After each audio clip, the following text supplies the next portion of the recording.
ನಿಮಿಷ ಅಲ್ಲಿರ್ತಕ್ಕಂತ ಕರ್ನಾಟಕದ ಎಲ್ಲಾ ಕನ್ನಡಿಗರು ಸರ್ ಮೇಲೆ ಅವರು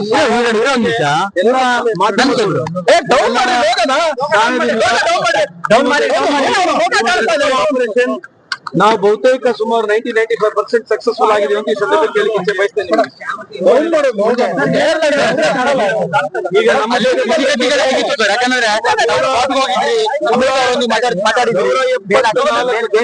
ಕನ್ನಡಿಗರನ್ನ ಕರೆತಂದಿದ್ದೇವೆ. ಇನ್ನ ಕೆಲವರು ಜಮ್ಮುನಲ್ಲಿದ್ದಾರೆ, ಕಟ್ರಾದಲ್ಲಿದ್ದಾರೆ.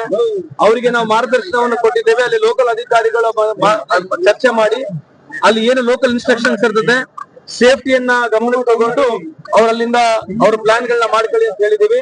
ಆದ್ರೆ ನಮಗೇನು ಮ್ಯಾಂಡೇಟ್ ಇತ್ತು, ವಿಶೇಷವಾಗಿ ನಾವು ಶ್ರೀನಗರಿಗೆ ಹೋಗ್ಬೇಕು. ಶ್ರೀನಗರಲ್ಲಿರ್ತಕ್ಕಂತ ಕನ್ನಡಿಗರನ್ನು ವಿಶೇಷವಾಗಿದ್ದಾರೆ ಯಾರು ಸಿಲುಕಿದ್ರಿ ಒಂದು ವ್ಯವಸ್ಥೆಯಲ್ಲಿ ಅವ್ರನ್ನೆಲ್ಲರನ್ನ ಸುರಕ್ಷಿತವಾಗಿ ಕರಿತರ್ಬೇಕಂತ ಸನ್ಮಾನ್ಯ ಮುಖ್ಯಮಂತ್ರಿ ಅವರು ನಮಗೆ ತಾಕೀತನ್ನು ಕೊಟ್ಟಿದ್ರು.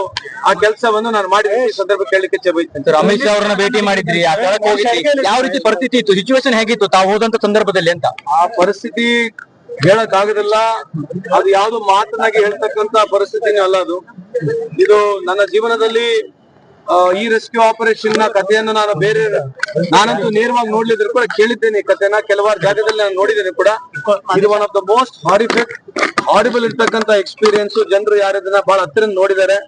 ಇದನ್ನ ನಿಜಕ್ಕೂ ವಿಶೇಷವಾಗಿ ಕೆಲವು ಹೆಣ್ಮಕ್ಳು ಅವ್ರ ಗಂಡಂದ್ರ ಹೊಡೆದ ಸಂದರ್ಭದಲ್ಲಿ ಹೇಳಿರ್ತಕ್ಕಂತ ಧೈರ್ಯ ಏನಿದೆ, ಬಹುತೇಕ ಈ ದೇಶದ ಹೆಣ್ಮಕ್ಳು ಮಾತ್ರ ಈ ರೀತಿ ಮಾತನಾಡಬಹುದಂತ ಮಾತನ್ನ ಈ ಸಂದರ್ಭಕ್ಕೆ ಮಾತಾಡಿದ್ರಿ. ಸೆಕ್ಯೂರಿಟಿ ಲ್ಯಾಬ್ಸ್, ಇಂಟೆಲಿಜೆನ್ಸ್ ಲ್ಯಾಬ್ಸ್ ಬಗ್ಗೆ ಈಗ ಸದ್ಯಕ್ಕೆ ಮಾತನಾಡೋದು ಬೇಡ. ನಾವಿಲ್ಲಿ ಯಾವ್ದು ರಾಜಕೀಯವಾಗಿ ಮಾತನಾಡೋದು ಹೋಗುದಿಲ್ಲ. ಸನ್ಮಾನ್ಯ ಮುಖ್ಯಮಂತ್ರಿ ಅವರು ಕೊಟ್ಟಿರ್ತಕ್ಕಂಥದ್ದು ಒಂದೇ ಒಂದು ಟಾರ್ಗೆಟ್ ಇತ್ತು, ಎಲ್ಲ ಕನ್ನಡಿಗರು ಸುರಕ್ಷಿತವಾಗಿ ಬರಬೇಕು. ಬಹುತೇಕ ನಮಗಿರ್ತಕ್ಕಂಥ ಸಂಪರ್ಕದಲ್ಲಿರ್ತಕ್ಕಂಥ ಸುಮಾರು 190ಕ್ಕೂ 200 ಕನ್ನಡಿಗರು ನಮ್ಮ ಶ್ರೀನಗರನಲ್ಲಿ ಇದ್ರು.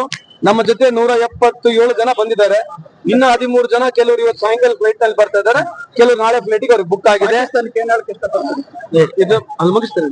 ಸೊ ಖಂಡಿತವಾಗ್ಲೂ ಇದು ಏನೋ ಒಂದು ನಮ್ಮ ಪ್ರಯತ್ನ ಇತ್ತು, ಎಲ್ಲ ಕನ್ನಡಿಗರಲ್ಲಿ ಕರ್ಕೊಂಡ್ ಬರೋದು ನಾವು ಯಶಸ್ವಿಯಾಗಿದೆ ಈ ಸಂದರ್ಭ ಕೇಳಿಕೆ. ಇನ್ನು ಉಳಿದವರಿಗೆ ಯಾವ ರೀತಿ ವ್ಯವಸ್ಥೆ ಮಾಡಿದಿರಿ ಅಂತ? ಅಲ್ಲ, ನಾವು ಅಲ್ಲಿ ಫ್ಲೈಟ್ಸ್ ಬುಕ್ ಆಗಿದೆ, ಅವ್ರು ಸ್ವತಃ ಬುಕ್ ಮಾಡ್ಕೊಂಡಿದ್ದಾರೆ.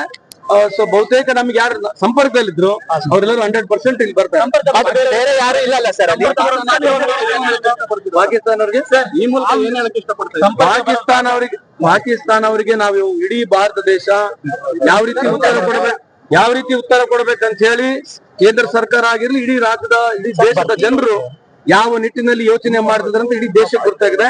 ಅದಕ್ಕೆ ತಕ್ಕವಾದಂತ ರಿಪ್ಲೈ ನಮ್ಮ ಭಾರತ ಸರ್ಕಾರ, ನಮ್ಮ ಭಾರತ ದೇಶ ಕೊಡ್ತಂದು ಈ ಸಂದರ್ಭ ಕೇಳಿಕೆ ಬಯಸ್ತೇನೆ. ಸರ್, ಇನ್ನು ನಿಮ್ಮ ಸಂಪರ್ಕ ಕನ್ನಡಿಗರು ಇಲ್ಲ, ಬಹಳ ಜನ ಕಮ್ಮಿ ಆಗಿದ್ದಾರೆ, ಬಹುತೇಕ ಕಮ್ಮಿ ಆಗಿದೆ. ನಾವು ಮ್ಯಾಪಿಂಗ್ ಮಾಡಿ ಬಹುತೇಕ ಎಲ್ಲರಿಗೆ ಮಾತನಾಡಿದೀವಿ ಅಂತ ನಾನು ಭಾವಿಸ್ತಾ ಇದ್ದೀನಿ. ಸರ್, ಒಂದಷ್ಟು ಖಾಸಗಿ ಟೂರಿಸ್ಟ್ ಕಡೆಯಿಂದ ಹೋಗಿದ್ರು, ಅವರು ಯಾವ ರೀತಿ ಅವರು ಸಂಪರ್ಕದಲ್ಲಿದ್ದಾರೆ. ಅವ್ರನ್ನೇ ಕರ್ಕೊಂಡ್ ಬಂದಿರತಕ್ಕಂಥದ್ದು. ಕೆಲವರು ಯಾರು 20 ಜನ 30 ಜನ 40 ಜನ ಹೋಗಿದ್ರು ಟೂರಿಸ್ಟ್ ಮುಖಾಂತರ.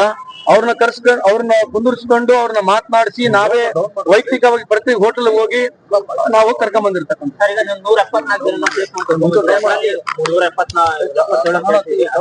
ತುಂಬಾ ಅಪಾಯದಾಗ ಸಿಕ್ಕಾಕೊಂಡ್ರು ಅಂತ ನಾವು ಸಿಕ್ಕಾಕೊಂಡಿದ್ದೀವಿ, ಬಂದ್ರೆ ನಮ್ ಬಚಾವಾಗಿರ್ತಾರೆ.